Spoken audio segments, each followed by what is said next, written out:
So since there's not a quorum, Yeah, I think you know. probably Chris and I are pretty aware. I don't know about Carl, but maybe you want to just go kind of quickly. Yeah, no, I always go, options of I what you always go, recommend. I always go quick, I always Yeah. go quickly. Yeah. So Sorry, Carl. can I just give you Oh, no Chris a signal of like, of when to Move. Yeah. move? Yeah. I sent you 2 different ones because I didn't know which one would work.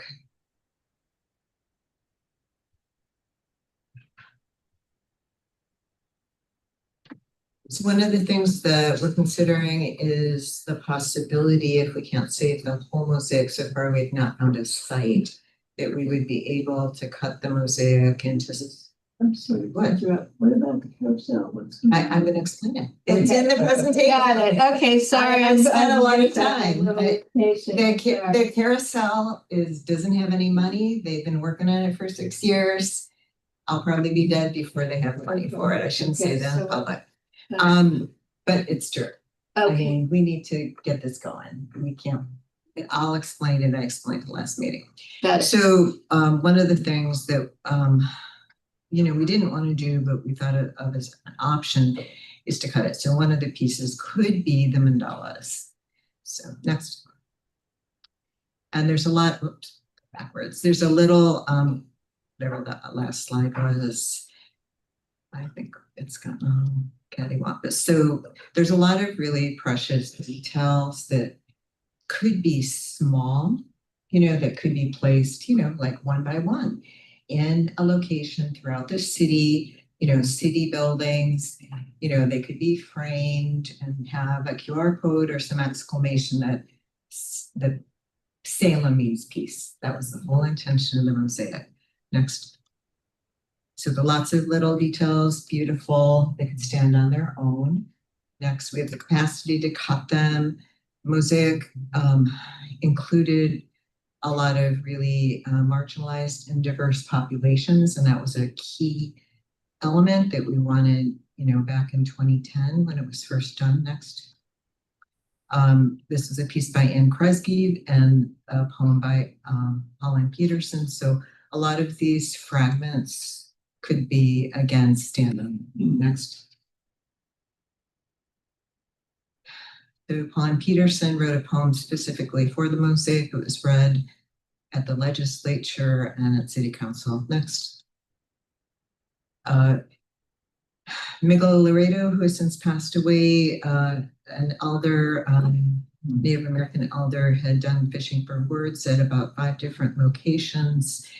And then we had a whole process of sculpting and carving those words and integrating them. Next.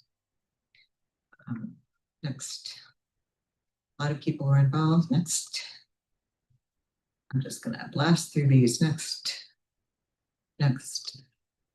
Next.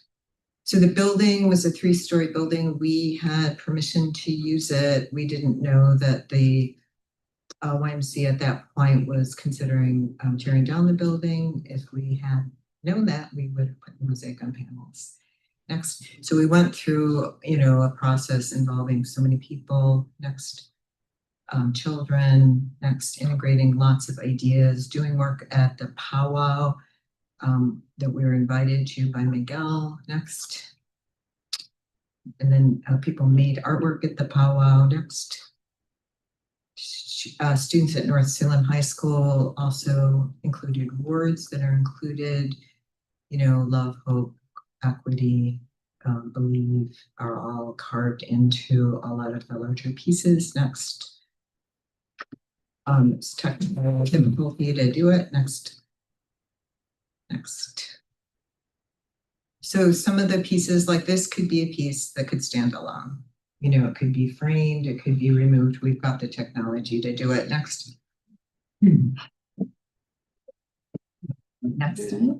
Willamette Arts Center. Next. So we just reached out and next involved as many people next that we could. There were over 600 people. Next, that's why we had the support to save it. Next. Next. Next. There's the celebration. Next. So plans began to how do we save the mosaic? So under Peter Fernandez, who is a civil engineer, he and I had a lot of discussions about structure, and we couldn't find anyone in Salem that wanted to deal with a historic wall. They were all like, oh my gosh, this is scary. We don't want to be responsible for breaking it.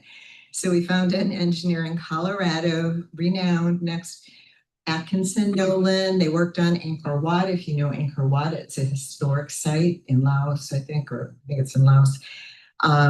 So we got Benchmark to cut the mosaic. This was highly technical. Next, cut it from both sides, took the pieces off the top with a specialized saw that, a lot of the people in Salem weren't aware of. Oh, could you do the video for just a second? Oh, yeah. So first I think the video is the previous one, but I'm not sure. I'm going to go super fast. Yeah, it's a video. It's really fast. So I don't know if you can play it, but the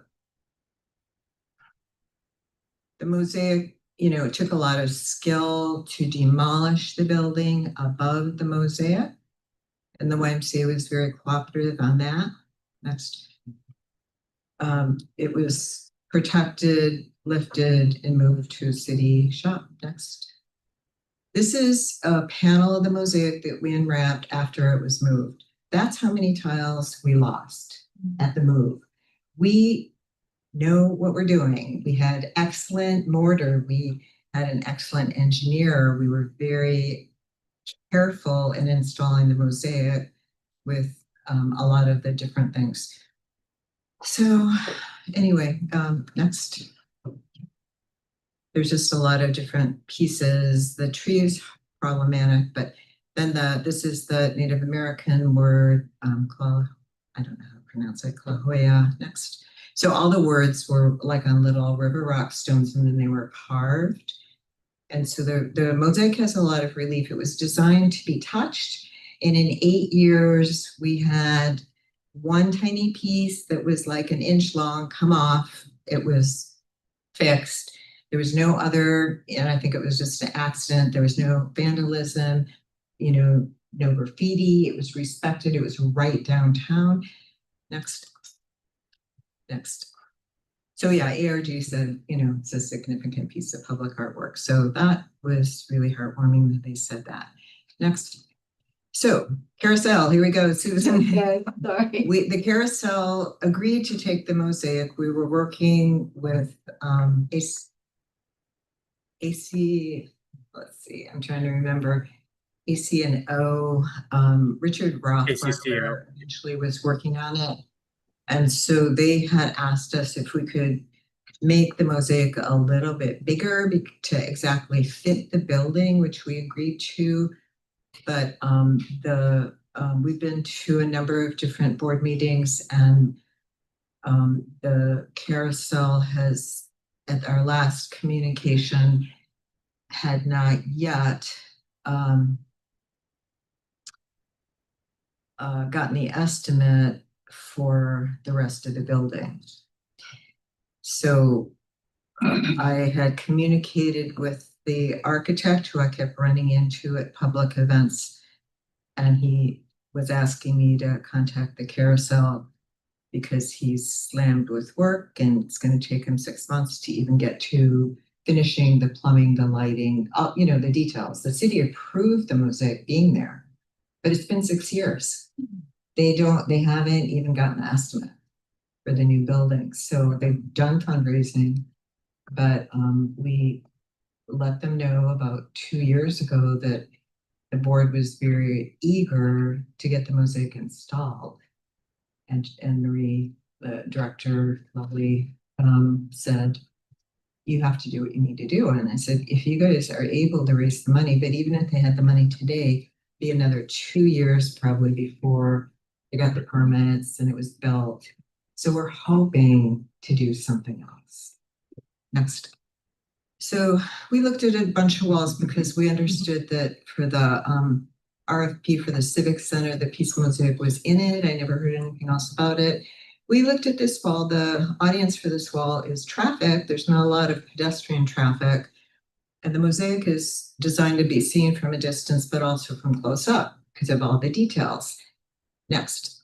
So then the other option, sorry for the horrible photo, is, this wall, but I know that the group that put these up is very tied to that wall. It was done at the Historic Landmarks Commission said this was in 1978, so it's not quite historic yet.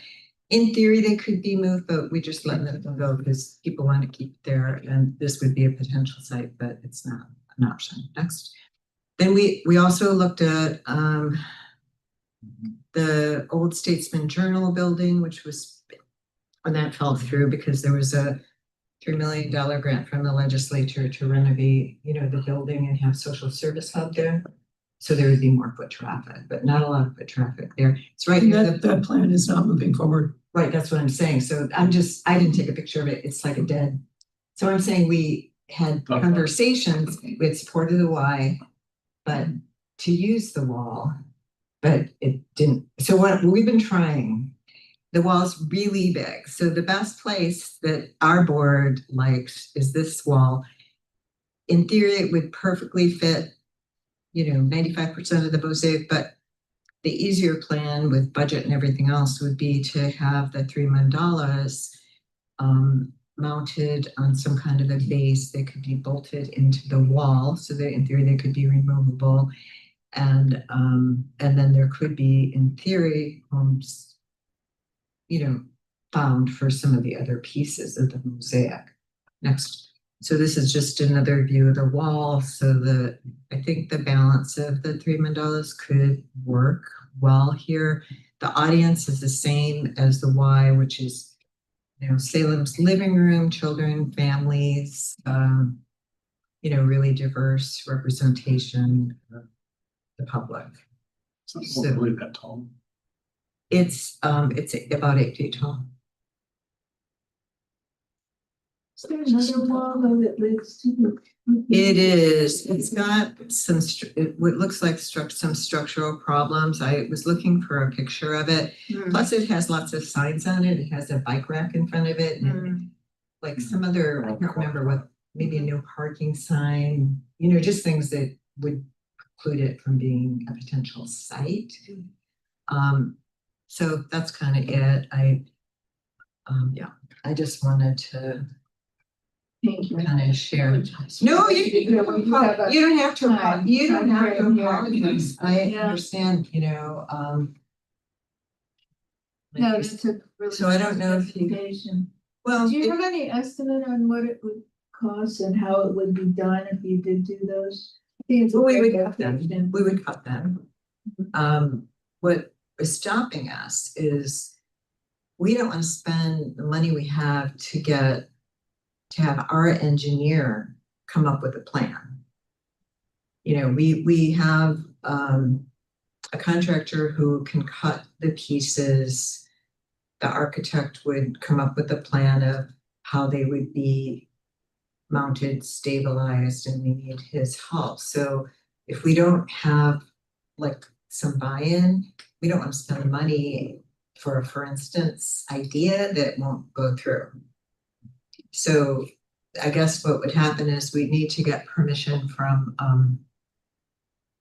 the place where the pieces are being stored to be able to have a contractor work on site to cut the pieces. The site, the shop where they were stored has been very helpful. They've stored the pieces, they've moved them, they helped to put them at the part of the yard where they want them to be. They've helped us to cover them, which was an important element in keeping the water, the water out. So we need permission from them. I don't anticipate that being a problem, but need to ask. And then we would have to get estimates and then see what we're at for money. How much money do you have as the piece mosaic? About 35,000, something like that. We would likely need to get more money, but probably not a lot. Our engineers donated most of his time. People that are doing these specialized work, they like these really intricate, difficult problems.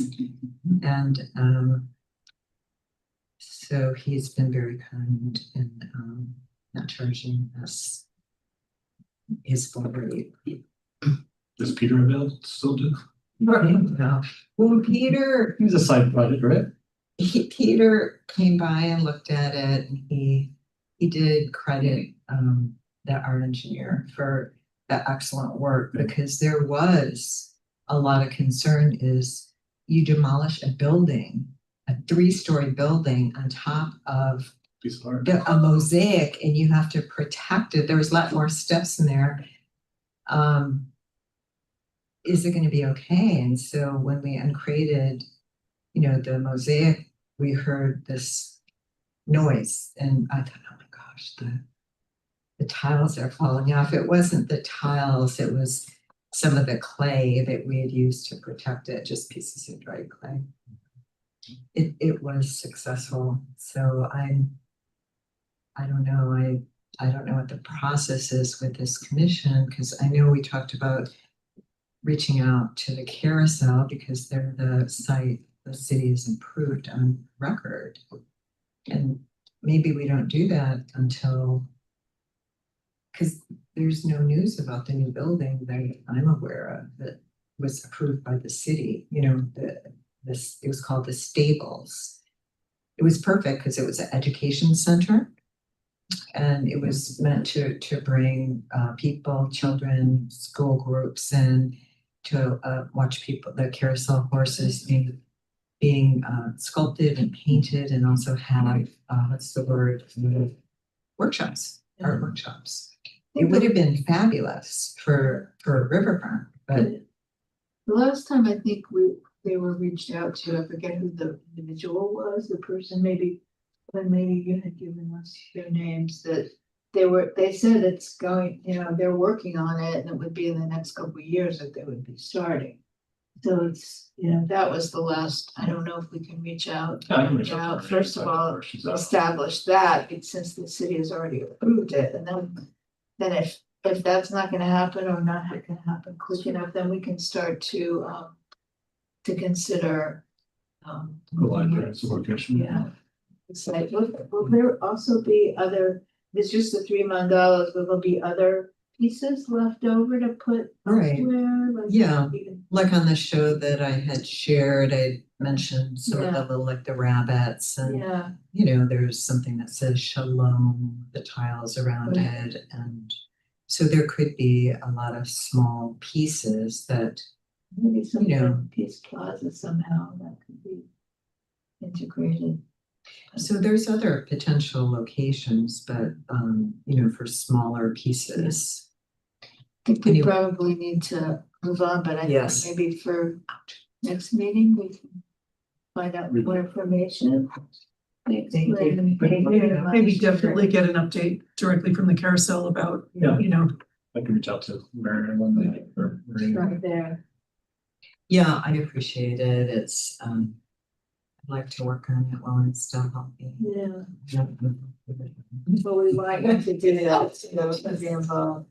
So, next thing on here is Slow Art Day. We did it last year. It's the International Day where art venues sign up to invite the public to come to their art venue where they have artworks and spend 10 minutes each on 3 different artworks. And we did it last year at the library with the Nancy Lindbergh piece, a Louis Bunce piece, and I can't remember the third artist. And it wasn't super well attended, but the people that came were very engaged and they learned about the collection. Nancy Lindbergh was there to talk about her work and her involvement with Salem. So we've decided to do it again.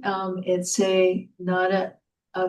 doesn't require a whole lot of work from anyone else on SPAC. I've volunteered to organize it with Chris. We've spoken to the library person who we did it with last year, and it's going to be on April 11th. The works that I've thought would be appropriate are down on the lower level. There are 2 artists there who have agreed to come and talk about their work. Once we get the final approval, so it would be Eileen Carter Howell's watercolor is there. Bonnie Hull has a painting down on that floor. And there's the 3 Betty LaDuke pieces that are there that probably Eileen could talk about, or or whatever. So people would come, we'd gather on the first floor there. It would be 10 minutes each, 10 minutes of looking, and then 10 minutes discussion for each piece.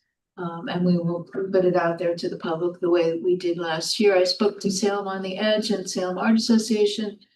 They may not be doing slow art day events per se, but I also talked to Stefani Gallery, the other gallery downtown. They are going to do something, so I would probably still have that little want to see more down at the bottom I'd probably just say for more art. And also I was going to talk to the Elsinore to see if they want it to be listed as well. It's just a way to bring attention to the arts in Salem, different art venues and the different artworks in the public art collection. I just wanted to have a nod of, yeah, good idea, go ahead, do it. So it sounds like it's organized. It seems like you're very interested. We're a city of 180,000 people. So if 15 people show up, so be it. I personally, I don't have the bandwidth to get involved. The Betty LaDuke piece, it is a single work, not 3. It's a triptych, just FYI. Right, 3 panels. Right. If you have any information about that piece, I mean, I know there's a lot on the label, but if there's any other anecdotal information that you might have. It was a donation from Betty. I can check. Yeah, part of our mission is education and reaching out to the public for more awareness of the public art collection. And this is just a sort of a small way we do that, can do this hopefully on an annual basis. Yeah, I was there last year. I thought it was great. Hope you come again, Carl. I will, for sure. Okay, great. Okay, I guess we're all set on that. The revision labels, there's a little bit of a story. We had already agreed as a body to incorporate language donated by Salem Public Art this isn't the one. So there's 3 different versions. There's suggestion Yeah. A, suggestion B. Yeah, well, there's the original one. Can you go just to the one that I had already done all the changes on?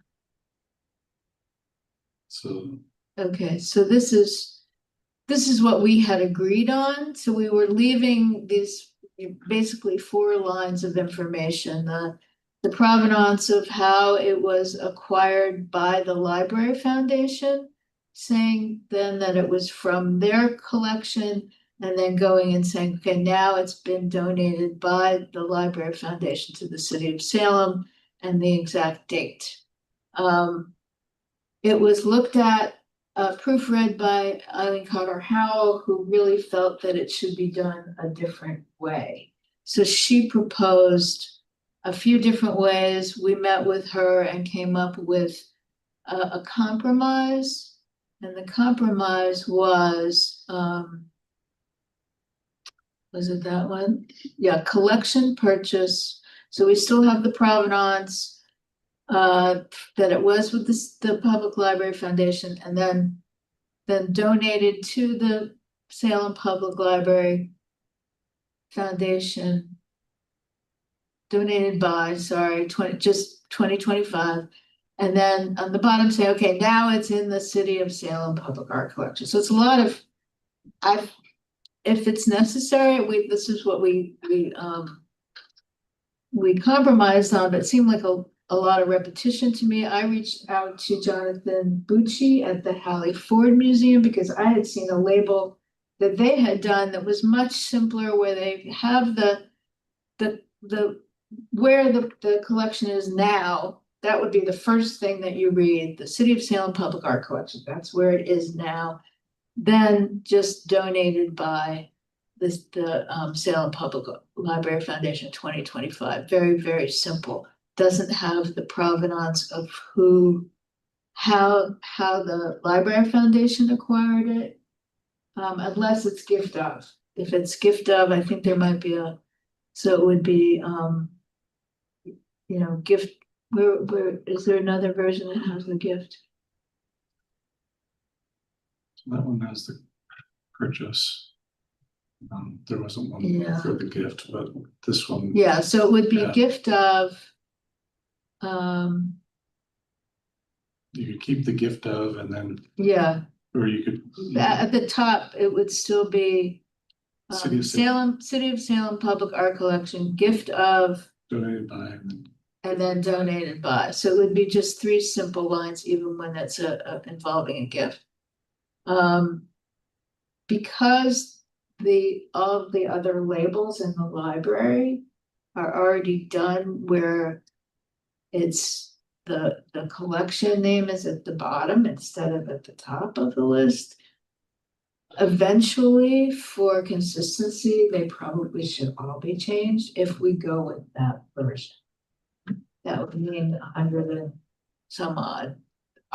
The changes that need to be made for the donated pieces, it was 42 labels. What's the final version we're looking at to make a decision on?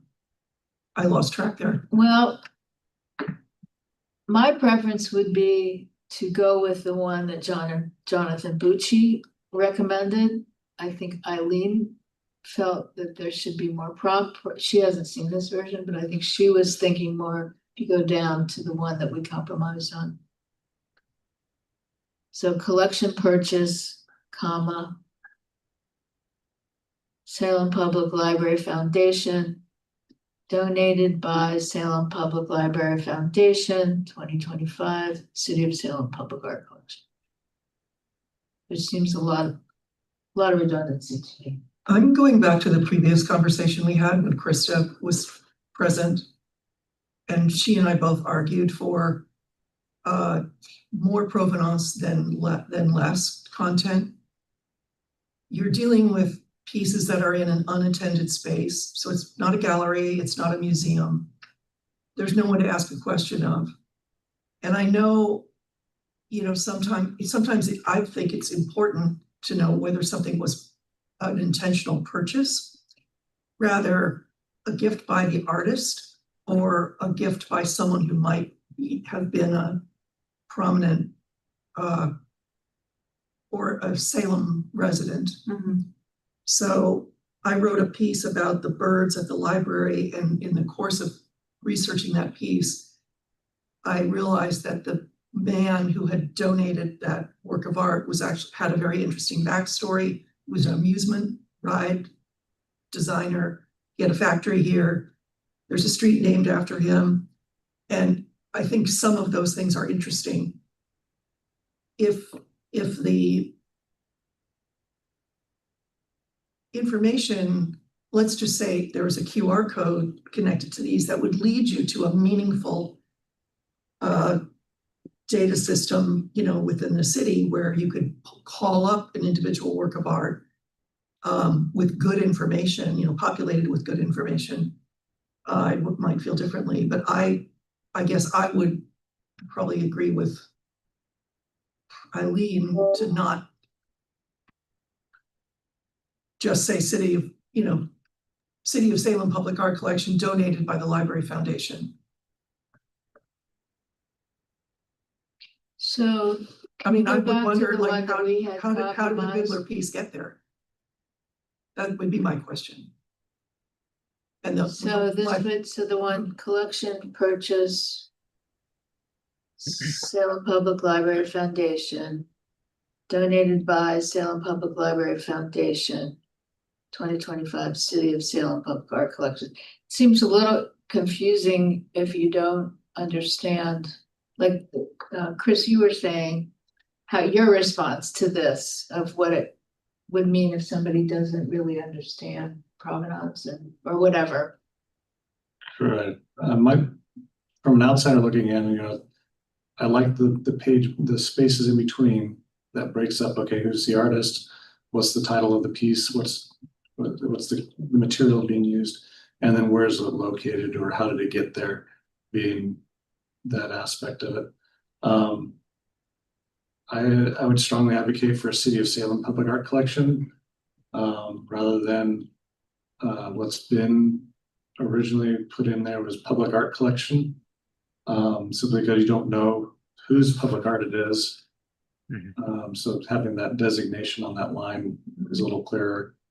There's a lot of lines. I mean, there's 1, 2, 3, 4 lines there versus, you know, something that's 2. And I think it's always important to know if there was a gift or if it was donated or if it was, you know, how did that come to be? How did the Salem Public Library Foundation get it? In other words, is always, I think, helpful to information or nice information to know, hey, it was a gift by the artist itself, or it was purchased by the foundation or whatever. But I do feel having this up top tells you that City of Salem public art collection is prominent, and okay, you clearly know where it's located or who owns it. And donated by Salem Public Library Foundation in 2025. You're only saying that one time. It's a lot of words if you're having to add more information, such as collection purchase, you know, type thing. Maybe it's just is purchased. You know. What, do you think that people understand what collection purchase means? Because I don't even know if I know what it means. Could probably eliminate the word collection. Yeah. Purchase Salem Public Library Foundation. Purchased by Salem Public Library. And actually, it would be useful to have the date, but I don't know. That would be, if we had the pieces, the dates for them. One of the other pieces that I noticed is on some of the larger collections, they put a number down at the bottom for the piece. Right. Yeah. So that way you know. Catalog Catalog number, number, yeah. I don't think we have catalog. We don't. We don't. And those catalog numbers actually mean something. Right. So, What you if, know, what if we had, can you scroll down again? Is there some way to have City of Salem Public Art Collection be the top line and still have the, you know, purchase? Yeah, I would keep these 2 lines, and then on that 3rd line underneath would be how it was acquired. But then we'd have to repeat. You may have to repeat Purchase. Salem Public Library Foundation, yes. I think the line donated by Salem Public Library Foundation is in the gift agreement that the Library Foundation signed with the city. They included a credit line in that document. So I think we also had the word gift at one point, didn't we? Or something? I don't remember. I think there was some back and forth. I didn't really object to any of these. I Yeah. think that So this would be the one that I would add to that, if it came in as a gift or if it was a purchase, that I would add that as a 3rd line. Just how it was acquired. I mean, that's the only thing that's missing here really, is how was it acquired. Yeah, I But it's agree. simple. So we really need to come up with it. If we're gonna put City of Salem Public Art Collection at the top, then we need to come up with just another version of it. That we can do, that includes the provenance. and I would, Yeah. you know, I would ask Krista to weigh in Yeah. at this point. I was hoping she was gonna be here. I'll do that. Okay. Yeah, that's 1 o'clock. Is it- yeah. I'm gonna have to take off myself today. But I think she would be, you know, she did work at the Denver Art Museum, and so Yeah. she might veer in the direction of Jonathan Bucci, another curator type, or not. I just don't know. Thank you. Well, there's no one just Carl to see the presentation, I guess. The presentation is pretty similar to what we did last year. We are, you know, including the Civic Center, and you had suggested that when it comes to the Eco Earth Globe, I don't know if the Eco Earth Globe did it have its own slide? I think so. So here's the 2-page report to go to council. Yeah. And we pulled a lot of the art pieces that you had in your presentation into it. And so that made it very eye appealing, I think, Yeah, as they it's did so a great short. job with that. That's good. And then your presentation is what, 13 slides or something like that, and it just kind of covers those 6 pieces. So I will change this to whatever we do decide. Can I ask a question? Was the name of the artist who did the piece at Ray's Produce ever confirmed? The guy who now lives in Uruguay? I think we do have his name, but you know what? I don't think I put it in there because I wasn't sure of it, but I probably should. Anyway, and did that ever, all the questions that the legal people had for that piece, did that get resolved? What were the legal questions? I don't know, but it's on the record when we had a public hearing that lawyer, I'm forgetting his name, Mark White. Mark, he had to follow up with them. It was contingent, it was accepted on a contingency basis. Because it started out as a sign, and they made it into a mural. Anyway, I would. Good to just get. If it's been identified as a mural, it's exempt from any of the site codes. I know, that's why the guy put a mural thing up, because he. Yeah. Yeah. So I don't recall that it was contingent, but we can look back. It would, Mark would know. Okay, yeah, we should check on that before I go ahead and You're right. bring that to council. Okay, thanks, everybody. Okay, thanks. you. You need to sign off as well. Okay, Carl. Thank you. All right. I guess we'll Thanks. do our election next week. So, We have to have a quorum to be able to do that, so yeah. yeah, maybe we do it first thing on the next meeting. Okay, thank you, everybody. Thank you.